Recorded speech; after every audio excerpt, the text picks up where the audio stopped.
नमस्कार विद्यार्थी मित्रांनो, मी डॉक्टर कैलाश फुलमाई, इतिहास विभाग प्रमुख, रेणुका कॉलेज बेसा, नागपूर या व्हिडिओ लेक्चरमध्ये आपणा सर्वांचं हार्दिक स्वागत करतो। मित्रांनो, आज आपण प्राचीन भारतीय इतिहासातील अतिशय महत्त्वाची घटना म्हणजे वैदिक संस्कृती यावर चर्चा करणार आहोत। आपण यापूर्वीच्या व्हिडिओ लेक्चरमध्ये सिंधू संस्कृतीचा उदय व तिचा अस्त याविषयी सविस्तर माहिती बघितली। तर आजच्या या व्हिडिओ लेक्चरमध्ये आपण वैदिक संस्कृती कशी होती, कशा प्रकारे उदयास आली, याचे निर्माते कोण होते याविषयी सविस्तर चर्चा आजच्या या महत्त्वपूर्ण व्हिडिओ लेक्चरमध्ये आपण करणार आहोत। म्हणूनच मित्रांनो, आपण हा व्हिडिओ शेवटपर्यंत बघावा। आपल्याला आवडल्यास लाईक बटनवर क्लिक करावे आणि वाटल्यास आपण कमेंट सुद्धा करू शकता। तर चला मग आज आपण भारतीय इतिहासामध्ये अतिशय महत्त्वपूर्ण असलेली संस्कृती म्हणजे वैदिक संस्कृती याविषयीची माहिती बघूया। तर मित्रांनो, आजच्या या वैदिक संस्कृतीविषयी माहिती बघत असताना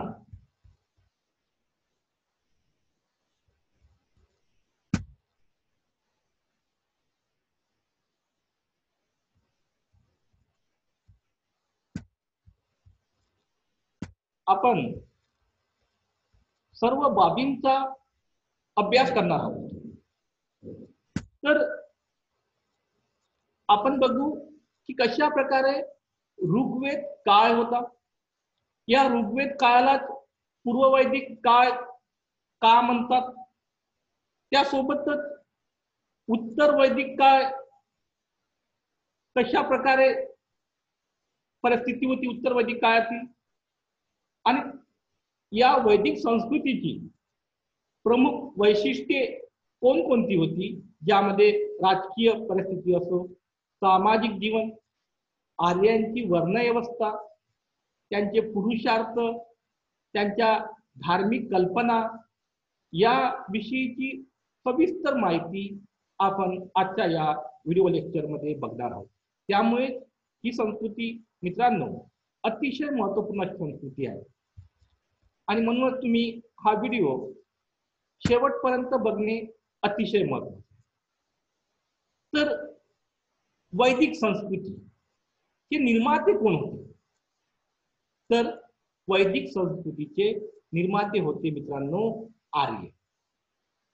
या संस्कृती निर्माते स्वतःला आर्य म्हणत होते।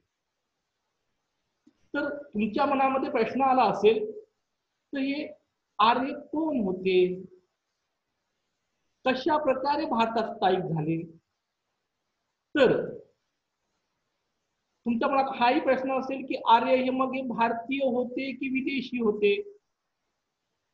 तर मित्रांनो, भारतीय इतिहासामध्ये, इतिहासकारांमध्ये, विचारवंतांमध्ये याविषयी फार मतभेद आहे की आर्य हे भारतीय होते की विदेशी होते। परंतु आज मात्र जवळपास हे सिद्ध झालं आहे की आर्य हे मध्य आशियातील इराणच्या आखात्यातील होते, ते पशुपालक होते। तर हे आर्य भारतात कशा प्रकारे आले? तर आत्ताच तुम्हाला मी सांगितल्याप्रमाणे आर्य हे पशुपालक होते आणि त्यामुळे आपल्या पशुला जो चारा लागतो, हिरवा चारा, ते तिकडे दुष्काळ पडल्यामुळे ते पुढे पुढे सरकत आपल्या सप्तसिंधूच्या प्रदेशामध्ये येऊन स्थायिक. यावेळी या सप्तसिंधूच्या प्रदेशामध्ये एक अतिशय भरभराटीला आलेली संस्कृती होती, ती म्हणजे सिंधू संस्कृती, जिला आपण हडप्पा संस्कृती सुद्धा म्हणतो. तर सिंधू संस्कृतीतील लोक हे अत्यंत अहिंसावादी लोक होते, शांततावादी लोक होते. तर या आर्यांनी अशा या शांततावादी अहिंसावादी सिंधू संस्कृतीतील लोकांवर आक्रमण केले, हमला केला आणि त्यांना आपलं गुलाम बनवलं. आपलं त्यांच्यावर वर्चस्व निर्माण करून, राज्य निर्माण करून त्यांना गुलाम बनवलं.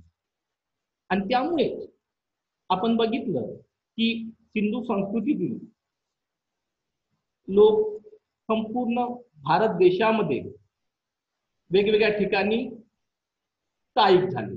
आणि म्हणून सिंधू संस्कृतीचे अवशेष आपल्याला लोथलमध्ये मिळाले, कालीबंगन मिळाले, मध्य भारतामध्ये मिळाले.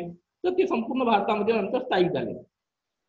तर अशा प्रकारे आपण बघतो की आर्य हे भारतामध्ये आले आणि त्यांनी आपली संस्कृती, त्यांची संस्कृती, आर्यांची संस्कृती ते येथील शांततावादी अहिंसावादी लोकांवर लादली. आणि अशा प्रकारे हे या संस्कृती निर्माते जे होते ते स्वतःला आर्य म्हणत होते. तर तुमच्या मनात प्रश्नाला म्हणजे आला असेल की आर्य म्हणजे काय. आता आर्य म्हणजे सुसंस्कृत, लोक जीवनाचा संकेत आहे असं म्हटलं जाते. जे कर्तव्याचे पालन करतात, जे शिष्टाचार मानतात, ते म्हणजे आर्य. तर आर्यांविषयीची आपल्याला संपूर्ण माहिती मिळण्याचं एकमेव स्रोत आहे ते म्हणजे आर्यांचे वेद. त्यातही अगदी प्राचीन वेद, अगदी सुरुवातीचा वेद जर कोणता असेल तर तो आहे ऋग्वेद. तर या ऋग्वेदावरूनच आपल्याला आर्यांच्या सामाजिक, सांस्कृतिक, धार्मिक, राजकीय याविषयीची माहिती मिळते.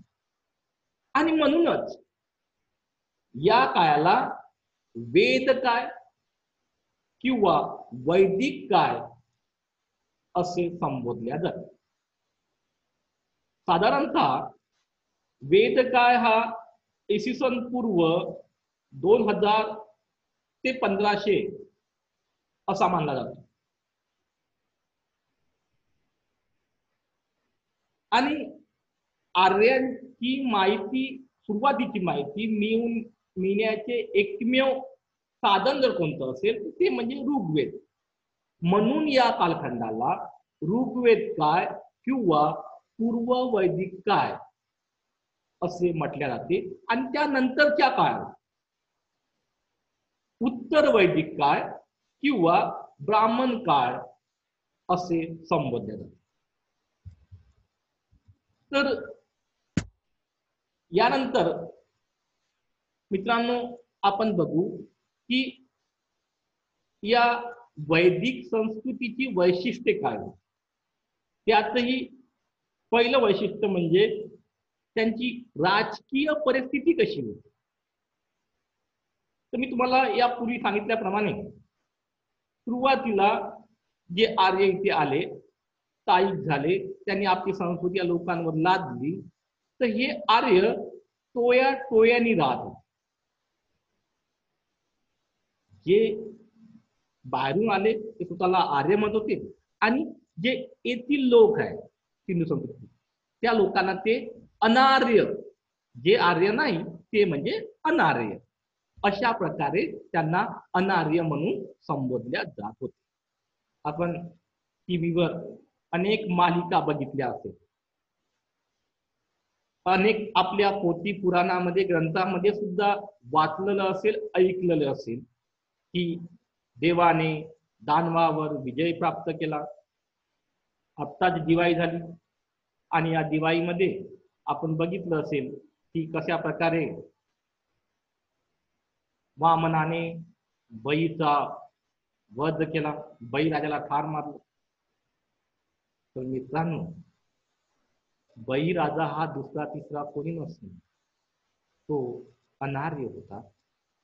त्याला आर्य आपल्या भाषेत आपण बघतो त्याला दानव म्हणतात आणि ते देव झाले. म्हणजे आपण आपल्याच लोकांना मारल्यानंतर आनंद उत्सव साजरा करतो. ही आपली शोकांतिका आहे की आपल्याला इतिहास माहीत नसल्यामुळे आपण भारतीय आपल्याच लोकांच्या मृत्यूमध्ये उत्सव साजरा करतो. तो भाग वेगळा. तर राजकीय परिस्थिती कशी होती? आता सांगितल्याप्रमाणे आर्य हे टोया टोयाने राहत होते. या सर्वांमध्ये एक शक्तिशाली टोळी होती, तिचं नाव होतं भरत टोळी. भरत टोळीचा राजा हा सुदास होता. सुदास राजाला आपला साम्राज्य विस्तार करावयाचा होता, परंतु या साम्राज्य विस्ताराला त्याचा पुरोहित विश्वामित्र याचा विरोध होता. आणि म्हणून राजा सुदासने आपला पुरोहित विश्वामित्र याला पदावरून काढून टाकले. पुरोहित पदावर कोणाला? विश्वामित्र. आणि त्याच्या जागी सुसु जमातीचा वसिष्ठ नावाच्या पुरोहिताची नेमणूक. आता यामध्ये झालं काय? तर विश्वामित्राला पदावरून काढल्यामुळे विश्वामित्राला आपला हा अपमान वाढला आणि मग त्याने ठरवलं की आपण राजा सुदासचा सूड घ्यायचा, त्याचा बदला घ्यायचा.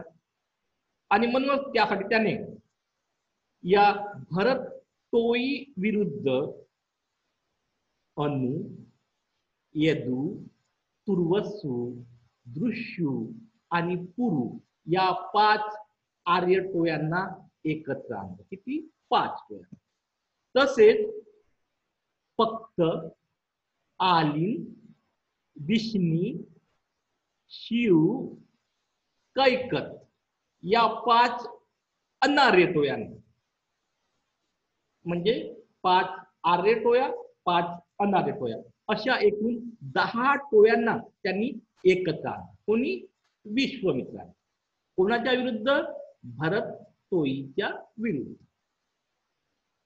आणि अशा प्रकारे या 10 राज्यांचा संघ तयार केला आणि म्हणूनच त्याला दशराज असे म्हणू लागले.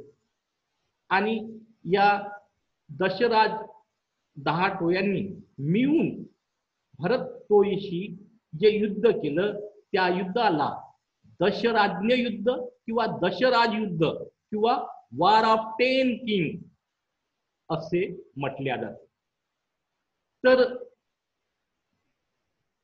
जेव्हा भरत टोळीचा राजा सुदासला माहित पडलं की आपल्या विरुद्ध विश्वामित्राने 10 टोळ्यांना एकत्र आणलं आहे, तेव्हा त्याने सुद्धा युद्धाची जोरदार तयारी केली आणि रावी नदीच्या किनाऱ्यावर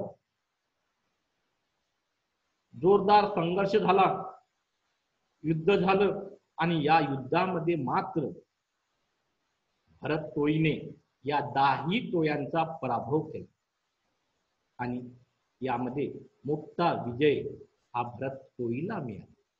आणि म्हणूनच असं म्हटलं जाते की या भरत टोळीच्या नावावरूनच कदाचित आपल्या देशाला भारत हे नाव पडलं असावं. तर आपल्या देशाला भारत हे नाव भरत या टोळीवरून पडलं असं म्हणायला हरकत नाही. यानंतर आपण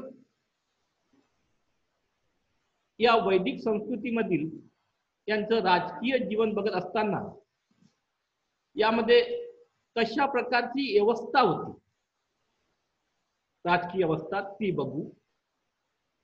तर यामध्ये आपण बघतो की ऋग्वेद काळातील समाजात कुटुंबाला, आपलं जे कुटुंब असतं त्याला कुल असे म्हटल्या जात होते. काय? कुल. अनेक कुळ मिळून एक ग्राम तयार होत होतं. काय? ग्राम. ग्रामाच्या प्रमुखास कुलूप किंवा ग्रामिणी असे म्हटल्या जात. काय? ग्रामिणी. अनेक ग्रामे मिळून म्हणजे पहिले आपण बघितलं की कुटुंब, अनेक कुळ मिळून तयार व्हायचं, त्यानंतर अनेक कुळापासून एक ग्राम तयार व्हायचं आणि ग्रामाच्या प्रमुखात ग्रामिणी असे म्हटले जात होते आणि अनेक ग्रामे मिळून एक विष बनत होते आणि त्याच्या प्रमुखात विषपती असे म्हटले जाते.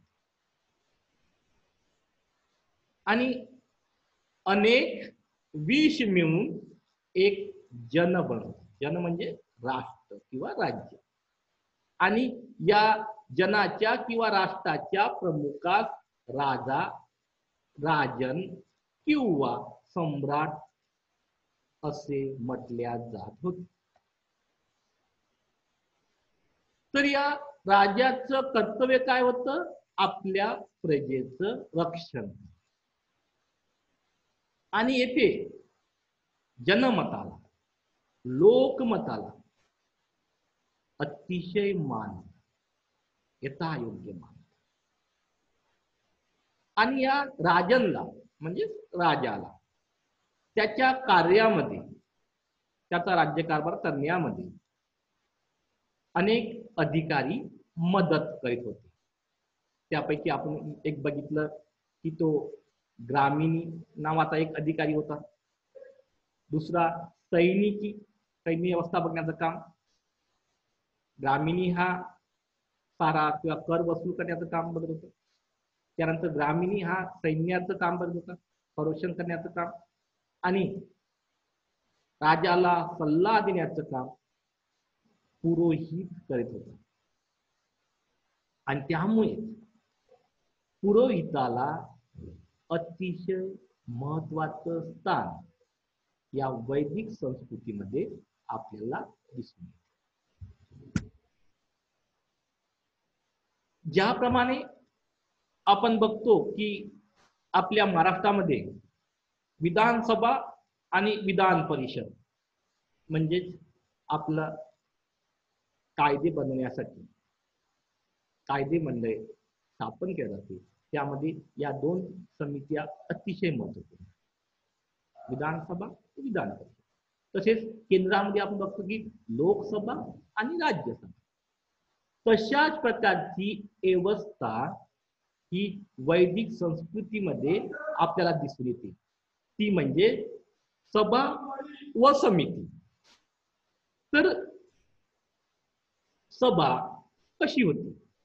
तर सभा ही ऋग्वेद काळामध्ये सभा व समिती या दोन संस्था होत्या.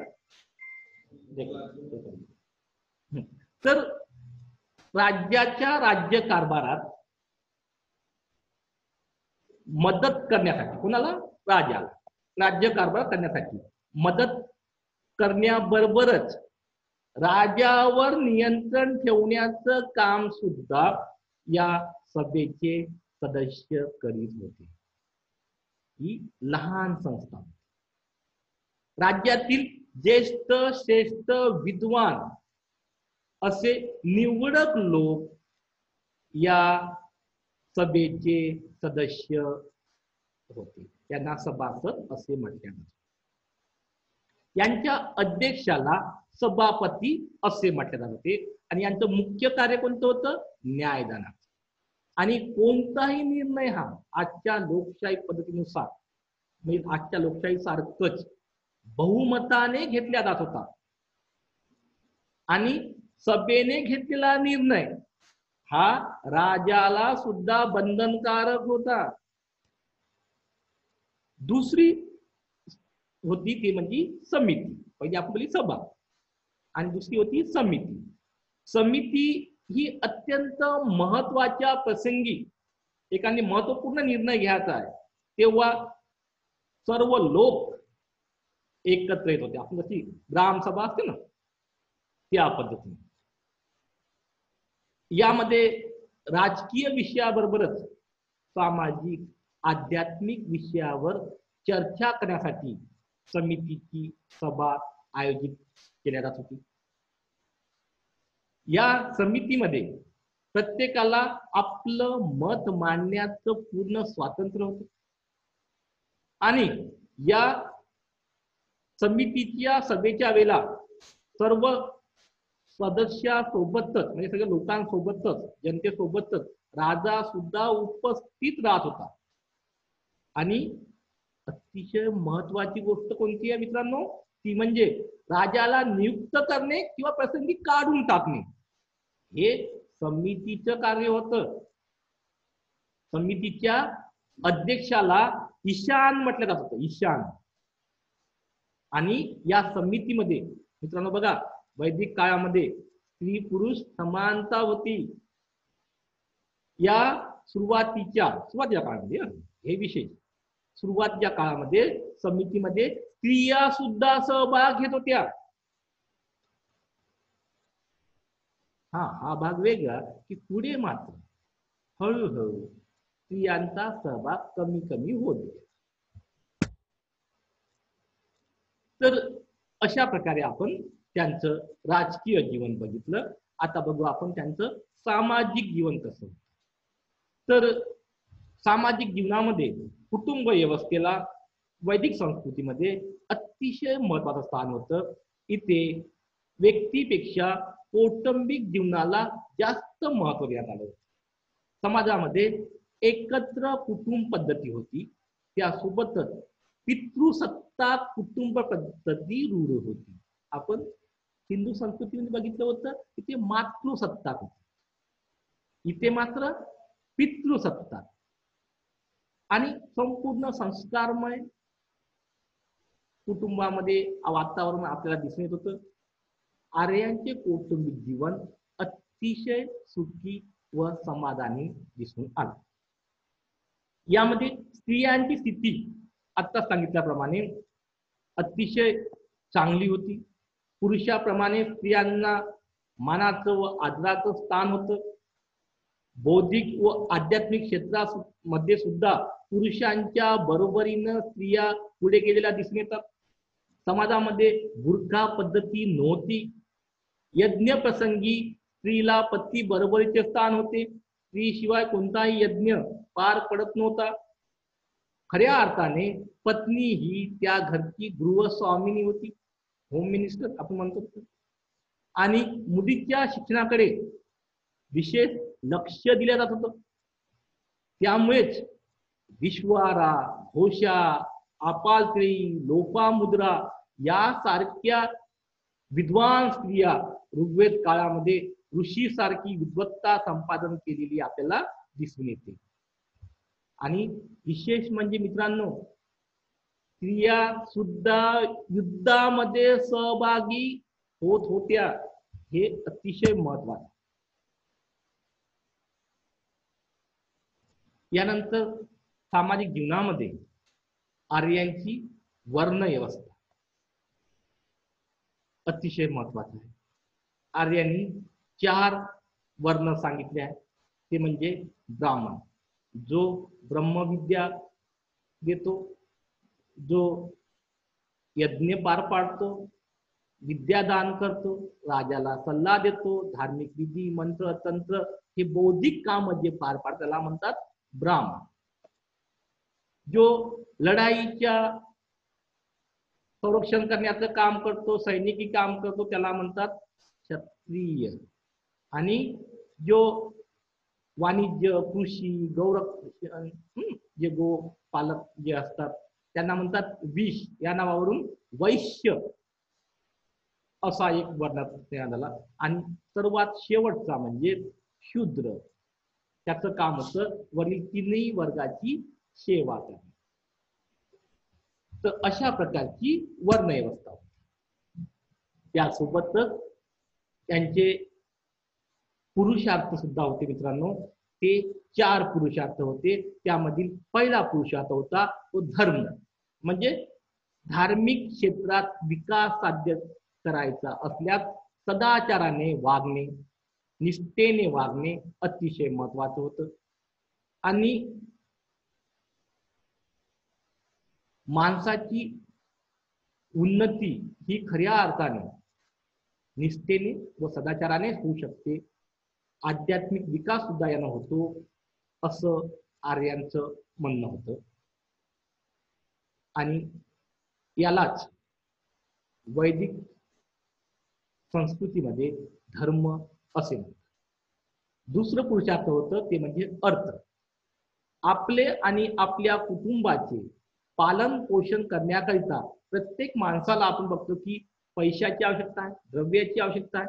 परंतु हा पैसा चांगल्या मार्गाने मिळवणे, चोरी करून नाही, लूटमार करून नाही, कोणाला फसवून नाही, तर सन्मार्गाने संपत्ती मिळवणे हा पुरुषार्थ समजण्यात येत होता.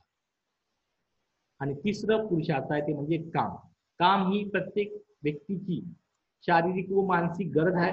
परंतु सुसंस्कृत समाजामध्ये विवाह हा एक संस्कार मानला गेला आणि कोणीही धर्माचा व नीतीचा मार्ग सोडू नये म्हणून प्रत्येकाने आपले आचरण पवित्र ठेवावे असं सांगितण्यात आलं आहे. आणि शेवटचं पुरुषार्थ होता ते म्हणजे मोक्ष. जर वरून जे वरील आपण आता धर्म, अर्थ आणि काम बघितलं, हे तीनही पुरुषार्थ ज्यांनी चांगल्या पद्धतीने पार पाडले त्यालाच आपल्या जीवनामध्ये अंतिम ध्येय साध्य होते आणि त्याने आपलं जीवन या यथायोग्य चांगल्या मार्गाने, नीतीच्या मार्गाने जर पार पाडलं असेल, की तिन्ही पुरुषार्थ त्याने योग्य पद्धतीने पार पाडले असेल तर निश्चितच त्याला मोक्ष प्राप्ती होते असं म्हटले जाते. म्हणजेच आपला आत्मा कधी कुठेही भटकत नाही, माझ्या छातीवर जाऊन बसत नाही. तर अशा प्रकारची मोक्ष प्राप्ती होते. यानंतर बघू आपण आर्यांची धार्मिक कल्पना कशी होती. तर आर्य सुरुवातीच्या कालखंडामध्ये निसर्ग पूजक होते. त्यांच्या प्रसिद्ध असणाऱ्या देवतांमध्ये इंद्र भगवान, अग्नी, वरुण, ऋषा, सोम, अग्नी, अश्विनी कुमार ह्या देवता होत्या. त्यानंतर पुढे आपण बघतो की ज्या सृष्टीला नियंत्रित करणाऱ्या शक्ती आहे, महान शक्ती, त्याकडे त्यांचा झुकाव वाढू लागला आणि त्यांच्या या ईश्वर कल्पनेमध्ये आता बदल घडून दिसतो. यायोगी त्याने आता शिव, यज्ञ, विष्णू या देवतांची पूजा करणे सुरू केलं. आणि पुढे मात्र आपण बघतो की यज्ञ पद्धतीला अतिशय महत्व आलं, अतिशय उदाहरण आलं आणि यज्ञ पद्धती अतिशय गुंतागुंतीची होऊ लागली. परमेश्वरापेक्षाही यज्ञाला जास्त महत्व दिलं जातं. आणि त्यामुळेच नंतरच्या कालखंडामध्ये आपण बघतो की यज्ञावर अश्रद्धा असणारा एक बौद्धिक वर्ग निर्माण झालेला आपल्या समाजामध्ये दिसून येतो. आणि याच बौद्धिक वर्गानंतर मनुष्याच्या कर्मावर त्याचे भावी जीवन अवलंबून असते. म्हणून त्याने त्यानुसार त्यांचं काम केलं, म्हणजे आपल्या कर्मानुसार चांगलं काम केलं तरच त्याला मोक्ष किंवा नरक प्राप्ती होते असा कर्म विचार पुढे आला नंतरच्या कालखंडात. यानंतर आपण बघतो की आर्यांचं अतिशय महत्वपूर्ण साहित्य ते म्हणजे त्यांनी निर्माण केलेले वेद. वेद मित्रांनो 4 प्रकारचे होते: ऋग्वेद, यजुर्वेद, सामवेद आणि अर्थवेद. तर ऋग्वेद हा अतिशय प्राचीन वेद म्हणून मानला जातो. याच ऋग्वेदातून आपल्याला खऱ्या अर्थाने त्यांचं सुरुवातीचं आर्यांची माहिती प्राप्त होते. यामध्ये एक 10,028 असे युक्ती आहेत. हे वेद जे ऋग्वेद आहे तो एका व्यक्तीने किंवा एका ऋषीने निर्माण केला नसून भारद्वाज, विश्वामित्र, वशिष्ठ, नामदेव, अत्री अशा विविध ऋषींनी ज्या ऋचा लिहिल्या, त्याची रचना केली, तशा त्यातून हा ऋग्वेद निर्माण झाला आहे. या ऋग्वेदामध्ये 10 मंडळे दिसून येतात. त्यानंतरचा दुसरा जो वेद आहे तो म्हणजे याजुर्वेद. याजुर्वेद हा खास करून यज्ञ वेद म्हणायला हरकत नाही, कारण यज्ञाच्या वेळी मनावयाच्या मंत्राचं जे मंत्र आहे ते सर्व आपल्याला याजुर्वेदामध्ये दिसून येते. यामध्ये कृष्ण याजुर्वेद आणि शुक्ल याजुर्वेद असे याजुर्वेदाचे आपल्याला 2 प्रमुख भाग सुद्धा दिसून येतात. त्यानंतरचा वेद आहे तो म्हणजे सामवेद. साम म्हणजे गायन, गाणं म्हणून. तर यज्ञाच्या, यजू म्हणजे यज्ञ, तर यज्ञाच्या वेळी गाण्याच्या चालीवर म्हणाव्याचे मंत्र यामध्ये या सामवेदामध्ये आहे. आणि म्हणूनच या सामवेदामध्ये जवळपास 1559 ऋचा आपल्याला दिसून येतात. आणि म्हणूनच हे सामवेद भारतीय संगीताचं उगमस्थान मानलं. यामध्ये अनेक रागांची माहिती आपल्याला सामवेदामध्ये दिसून येते. जे सप्तसूर आहे त्याची निर्मिती सुद्धा आपल्याला या सामवेदामध्ये दिसून येते. सा रे गा मा पा धा नि सा रे आपण जे म्हणतो ना ते. तर सांगा तात्पर्य काय, तर सामवेद हे खऱ्या अर्थाने भारतीय संस्कृती म्हणजे संगीताचं, भारतीय जे संगीत आहे, आज जे आपण संगीत इतकं फेमस झालं आहे, या संपूर्ण संगीताचं उगमस्थान हे सामवेद आहे. आणि शेवटचं म्हणजे 4थं जे वेद आहे ते म्हणजे अर्थवेद. या अर्थवेदामध्ये रोग, दृष्ट, प्राणी, राक्षस, केतकी, जादू, टोना, शत्रू, मित्र, या शत्रूच्या विरुद्ध जे मंत्र म्हणायचे आहेत ते सर्व मंत्र या अर्थवेदामध्ये आपल्याला दिसून येते. यामध्ये 21 कान व 721 सूक्ती आहे आणि जवळपास 5,949 मंत्र यामध्ये आपल्याला दिसून येतात. आणि आर्यांच्या म्हणजे प्राथमिक जीवनाविषयीची माहिती आपल्याला त्यांच्या सामाजिक व धार्मिक व्यवस्थेविषयी, रचनेविषयीची माहिती आपल्याला या अर्थवेदामधून प्राप्त होते. तर अशा प्रकारे मित्रांनो, या वैदिक संस्कृतीमध्ये आपल्या साहित्यामध्ये 4 वेद दिसून येतात. त्यासोबतच आर्यांनी ब्राह्मण ग्रंथे, अरण्यके आणि उपनिषदेही लिहिलेले दिसून येतात. तर या संपूर्ण साहित्यावरून आपल्याला आर्यांच्या आणि वैदिक संस्कृतीची संपूर्ण माहिती प्राप्त होते. तर अशा प्रकारे मित्रांनो, आजच्या या व्हिडिओ लेक्चरमध्ये आपण एक अतिशय महत्त्वपूर्ण संस्कृती म्हणजे वैदिक संस्कृती बघितली आणि या वैदिक संस्कृतीची वैशिष्ट्ये बघितली. तर आजच्या या व्हिडिओ लेक्चरमध्ये मी इथेच थांबतो. धन्यवाद.